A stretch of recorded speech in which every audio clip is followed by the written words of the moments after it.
고린도전서 5장. 여러분 사이에 음행이 있다는 소문이 들립니다. 어떤 사람이 계모를 데리고 살고 있다고 하는데 그와 같은 음행은 이방인들 사이에서도 볼 수 없는 일입니다. 그런 사실을 알고도 여러분은 자만하고 있습니까? 오히려 여러분은 슬퍼하고 이런 음행을 행한 사람을 여러분 가운데서 쫓아내야 하지 않겠습니까? 내가 비록 몸은 여러분에게서 떨어져 있지만 마음으로는 여러분 곁에 있어 마치 내가 그곳에 있는 것처럼 이미 그런 짓을 행한 사람을 심판하였습니다.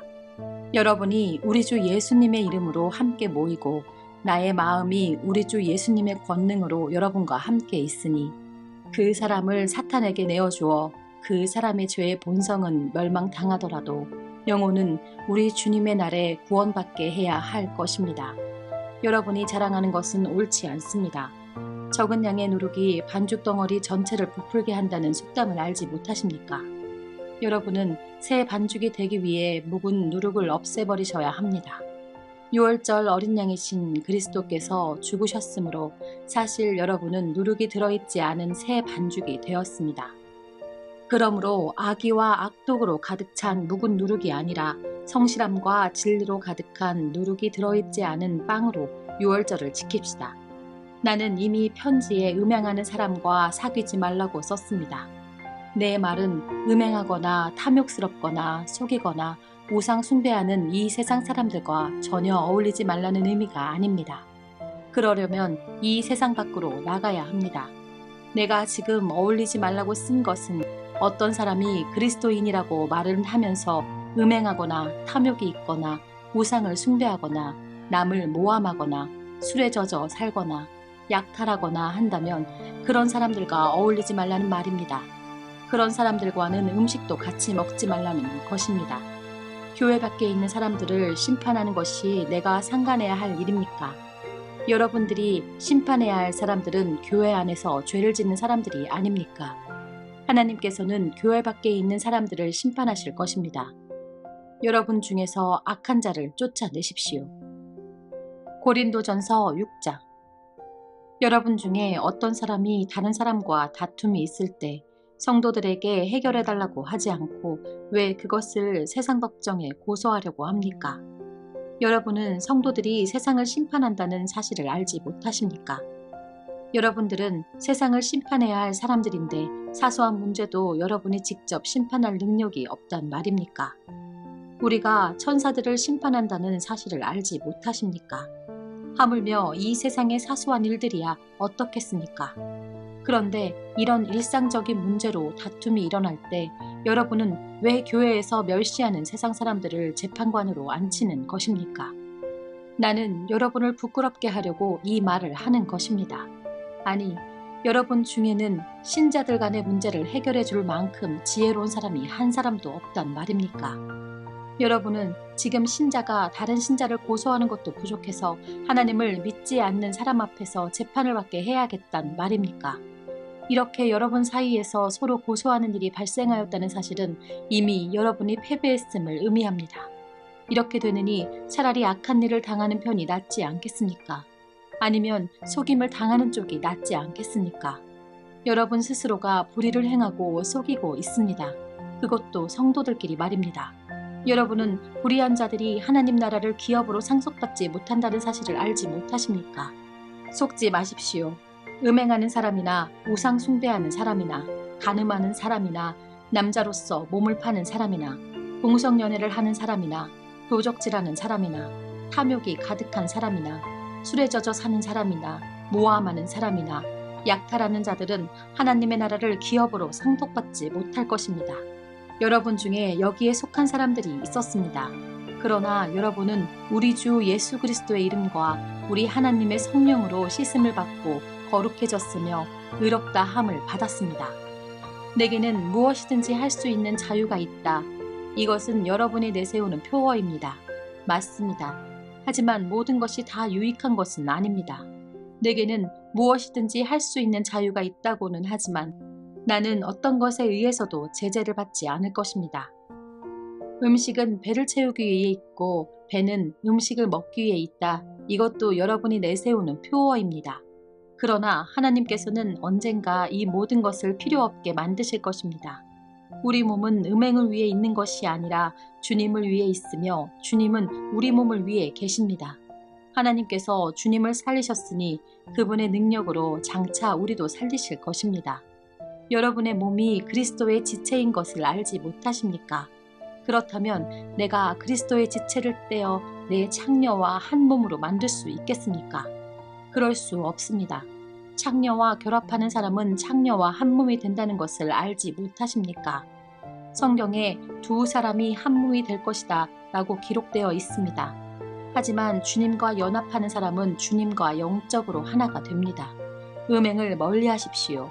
사람이 짓는 모든 죄들은 몸 밖에서 일어나는 것이지만 음행하는 사람은 자신의 몸에 죄를 짓는 것입니다. 여러분의 몸은 하나님께 받은 것이며 여러분 안에 거하시는 성령의 성전이라는 사실을 알지 못하십니까? 여러분은 여러분 자신의 것이 아닙니다. 여러분은 하나님께서 값을 치르고 산 몸입니다. 그러므로 여러분의 몸으로 하나님께 영광을 돌리십시오. 고린도전서 7장. 이제 여러분이 내게 보낸 편지에 사람이 결혼하지 않는 편이 더 낫다고 한 내용에 대해 말씀드리겠습니다. 음행이 성행하고 있으므로 남자마다 자기 아내를 두고 여자도 자기 남편을 두십시오. 남편은 아내에게 혼인의 의무를 다하고 아내도 남편에게 그렇게 하십시오. 아내가 자기 몸에 대한 권한을 행사하는 것이 아니라 남편이 하며 남편도 자기 몸에 대해 권한을 행사하는 것이 아니라 아내가 합니다. 남편과 아내는 서로 합의하여 기도에 전념하기 위해 얼마 동안 떨어져 있는 경우를 제외하고는 서로 떨어져 있지 마십시오. 잠시 떨어져 있는 경우라도 사탄이 여러분의 약함을 틈타 시험할지 모르니 그 후에는 다시 합치십시오. 이것은 내가 충고로 드리는 말씀이지 명령은 아닙니다. 나는 모든 사람이 나처럼 지내기를 바랍니다. 하지만 각 사람마다 하나님께 받은 은사가 달라서 어떤 사람은 이러하고 또 어떤 사람은 저러합니다. 결혼하지 않은 사람들과 과부들에게 말합니다. 여러분들도 나처럼 결혼하지 않고 지내는 것이 여러분에게 좋습니다. 그러나 자신을 절제할 수 없거든 결혼하십시오. 욕정에 불타는 것보다 결혼하는 편이 낫습니다. 이제 이미 결혼한 사람들에게 명령합니다. 이것은 나의 명령이 아니라 주님의 명령입니다. 아내는 남편과 헤어지지 마십시오. 남편과 헤어지는 일이 있게 된다면 결혼하지 말고 그대로 혼자 지내든지 아니면 전 남편과 다시 합쳐야 합니다. 남편 역시 아내를 버려서는 안 됩니다. 그 외의 사람들에게 말합니다. 이것은 주님의 말씀이 아니라 내 생각입니다. 어떤 남자 신자에게 믿지 않는 아내가 있는데 그 아내가 남편과 함께 살고 싶어 하면 그 아내를 버려서는 안 됩니다. 어떤 여자 신자에게 믿지 않는 남편이 있는데 그 남편이 아내와 함께 살고 싶어 하면 그 남편을 버려서는 안 됩니다. 그것은 믿지 않는 남편이 아내를 통해 거룩해지고 믿지 않는 아내가 남편을 통해 거룩해지기 때문입니다. 그렇지 못하다면 여러분의 자녀도 깨끗하지 못할 것입니다. 하지만 여러분이 보시다시피 여러분의 자녀는 거룩합니다. 그렇지만 만일 믿지 않는 남편이 헤어지려 하면 그렇게 하도록 하십시오. 믿는 남자나 여자나 그런 상황에서는 상대방에게 얽매일 필요가 없습니다. 하나님께서는 우리를 평화롭게 살게 하려고 부르셨습니다. 아내 된 사람이여, 그대가 남편을 구원할지 어떻게 알겠습니까? 남편 된 사람이여, 그대가 아내를 구원할지 어떻게 알겠습니까? 각 사람은 주님께서 각 사람에게 나눠주신 대로 그리고 하나님께서 부르신 위치를 그대로 유지하며 살아가십시오. 이것은 내가 모든 교회에 세워준 원칙입니다. 부르심을 받았을 때 이미 할례를 받은 사람이 있다면 할례 받은 표시를 없애려 하지 마십시오. 그러나 부르심을 받았을 때 할례를 받지 않은 사람이 있다면 할례를 받으려 하지 마십시오. 할례를 받았느냐 받지 않았느냐 하는 것은 아무것도 아닙니다. 하나님의 계명들을 지키는 것이 중요합니다. 각 사람은 하나님께서 그를 부르셨을 때의 상태 그대로 살아가십시오. 노예였을 때 부름을 받았으니까. 그것 때문에 마음 상해하지 마십시오. 그러나 혹시 자유를 얻을 기회가 생기면 그 기회를 활용하십시오. 주님 안에서 부르심을 받았을 때의 노예인 사람은 주님께 속한 자유인입니다. 이와 마찬가지로 부르심을 받았을 때 자유인인 사람은 그리스도의 노예입니다. 여러분은 값을 치르고 산 사람들입니다. 더 이상 사람들의 노예가 되지 마십시오. 성도 여러분, 여러분 각 사람은 부르심을 받은 위치에 그대로 머물러 계시면서 하나님께 책임을 다하시기 바랍니다. 이제 여러분이 편지에 언급한 결혼하지 않은 처녀들에 관해 말하고자 합니다. 이 부분에 대해서는 특별히 주님으로부터 받은 명령이 없습니다. 하지만 나는 주님의 자비하심을 힘입어 믿을 만한 사람이 되어 의견을 제시하고자 합니다. 현재 겪고 있는 위기를 생각하면 결혼하지 않은 사람은 현재대로 지내는 것이 더 좋다고 생각합니다. 아내가 있는 사람이 있습니까? 아내와 헤어지려 하지 마십시오. 아내와 헤어졌으니까 아내를 구하려고 하지 마십시오. 그러나 여러분이 결혼한다고 해도 죄를 짓는 것은 아닙니다. 처녀가 결혼한다고 해도 죄를 짓는 것은 아닙니다. 다만 결혼한 뒤에는 이 세상에서 겪는 환난을 맞이하게 될 것입니다. 나는 여러분을 아껴서 이런 말을 하였습니다. 성도 여러분, 내가 하고자 하는 말은 이렇습니다. 시간이 얼마 남지 않았습니다. 지금부터는 아내가 있는 사람들은 아내가 없는 사람처럼 사십시오. 우는 사람은 울지 않는 사람처럼, 기쁨에 넘친 사람은 기쁘지 않은 사람처럼, 물건을 사는 사람은 자기가 산 것을 가지고 있지 않은 사람처럼 사십시오. 세상 물건을 쓰는 사람은 그것들의 마음이 빼앗기지 않은 사람처럼 사십시오. 그것은 이 세상의 현재 모습이 지나가고 있기 때문입니다. 나는 여러분이 마음 쓰는 것 없이 살기를 바랍니다. 결혼하지 않은 남자는 어떻게 하면 주님을 기쁘시게 할까 하고 주님의 일에 마음을 씁니다. 그러나 결혼한 남자는 어떻게 하면 아내를 기쁘게 해줄까 하며 세상 일에 마음을 쓰게 됩니다. 결혼한 남자의 마음은 이렇게 나뉘어집니다. 결혼하지 않은 여자나 처녀는 자기의 몸이나 영혼을 주님께 거룩하게 드리기 위해 주님의 일에 마음을 쓰지만, 결혼한 여자는 어떻게 하면 남편을 기쁘게 할 수 있을까 생각하며 세상 일에 마음을 씁니다.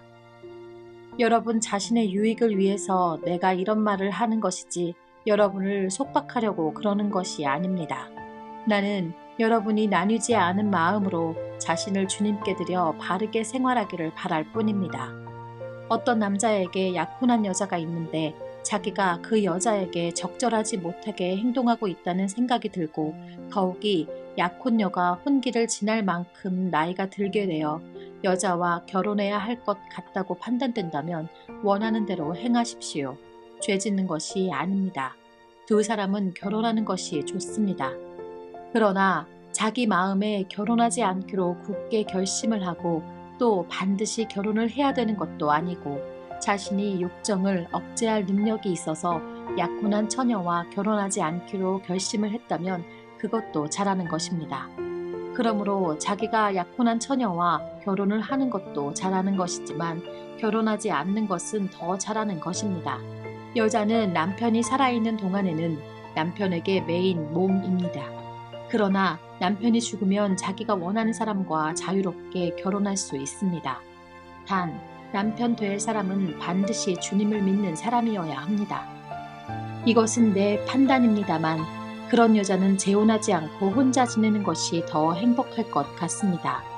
나에게도 하나님의 성령이 있다고 생각합니다. 고린도전서 8장. 이제 우상에게 제물로 바친 음식을 먹는 문제에 대해 말씀드리겠습니다. 여러분이 우리는 다 지식이 있다고 주장하는 것을 우리는 알고 있습니다. 그러나 지식은 교만하게 하고 사랑은 덕을 세운다는 사실입니다. 어떤 사람이 자기가 무엇인가 안다고 생각하면 그 사람은 마땅히 알아야 할 것을 아직은 모르고 있는 사람입니다. 그러나 그 사람이 하나님을 사랑하면 하나님께서도 그 사람을 알아주십니다. 이제 우상에게 제물로 바친 음식을 먹는 문제에 대해 이야기해 봅시다. 우리는 세상에서 우상이란 아무것도 아니며 하나님은 오직 한 분뿐이라는 사실을 알고 있습니다. 하늘에나 땅에나 신이라고 불리는 존재가 많이 있고, 사실 많은 신이 있으며 많은 주가 있지만 우리에게는 아버지가 되시는 하나님 한 분만 계십니다. 만물이 그분에게서 나왔고 우리는 그분을 위해 살고 있습니다. 또 주 예수 그리스도도 한 분만 계십니다. 만물이 그분 때문에 창조되었고 우리도 그분 때문에 살고 있습니다. 그런데 누구나 이러한 진리를 아는 것은 아닙니다. 사람들 중에는 아직도 우상을 숭배하는 습관이 남아 있어서 우상에 바친 음식을 먹을 때 그것이 우상에 바친 음식이라고 생각하며 먹는 사람들이 있습니다. 그 사람들의 양심은 약해졌고 더럽혀졌습니다. 그러나 우리를 하나님께 가까이 나아가게 하는 것은 음식이 아닙니다. 음식을 먹지 않는다고 해서 손해되는 것은 아니며 음식을 먹는다고 해서 더 이루어지는 것도 아닙니다. 그렇지만 여러분에게 있는 자유를 행사할 때 그것이 믿음이 약한 성도들에게 걸림돌이 되지 않도록 주의하십시오. 지식이 있다는 여러분이 우상의 신전에서 음식을 먹고 있는 것을 믿음이 약한 성도가 본다면 그가 용기를 얻어 그 사람처럼 우상의 제물로 바친 음식을 먹지 않겠습니까? 이렇게 되면 믿음이 약한 성도는 여러분의 지식 때문에 망하게 되는 것입니다. 그리스도께서는 바로 그 성도를 위해 죽으셨습니다. 이런 식으로 여러분의 동료 성도들에게 죄를 짓고 그들의 약한 양심에 상처를 준다면 여러분은 그리스도께 죄를 짓는 것입니다.